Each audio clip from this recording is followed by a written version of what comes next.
When a paralyzed man was trapped in a burning car with moments to live, a beautiful stranger pulled him to safety. Days later, the heroic woman received a call she would never forget. Before we continue, please take some time to subscribe to Dailydose, like, and share this video with your friends. To say that life has been a struggle for Dennis Brown is an understatement. The 58-year-old Dallas resident was shot at the age of 22 and subsequently paralyzed from the waist down. Still, he never let his disability slow him down.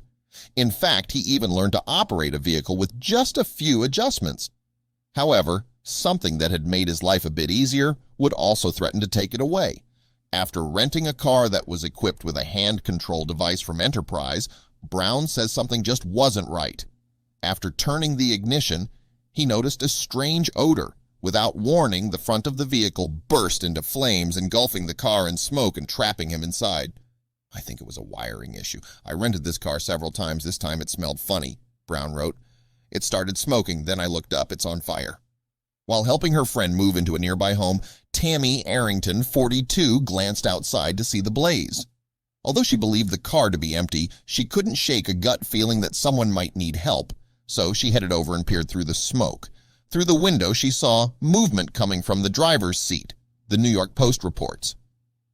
"I just happened to see his head move just a little bit from the headrest, and then I realized there was someone in there," Arrington said. Arrington quickly rushed over and opened the door, urging Brown to flee.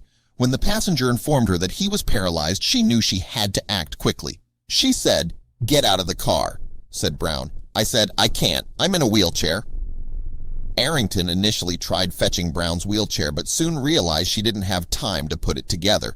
Without hesitation, the 5'3" woman dragged Brown out of the car and far away from the fire. She then retrieved and assembled his wheelchair while firefighters arrived to extinguish the flames. Although she had undeniably saved Brown's life, she managed to slip away before Brown could properly thank her or even get her name. In hopes of reconnecting with her, Brown broadcast his plea on the news. Days later, Arrington received an unexpected phone call. "I'd like to appreciate her for her heroic act," he told the station. "She went into harm's way to save me, dragged me out. I'd like to thank her."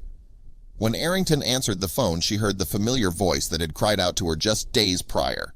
This time, however, it was filled with gratitude and joy. "The first thing I said was, 'Tammy, this is Dennis, the guy in the wheelchair,'" Brown said. "We started laughing, man. We just started laughing." While Arrington has received praise for her actions, the humble heroine doesn't believe she did anything out of the ordinary. "I'm glad he's okay," Arrington said, later adding, "Any human response, I think if they saw that, they would have done the same thing." Despite the traumatic event with the burning car, Dennis Brown hasn't let this second near-death experience get him down.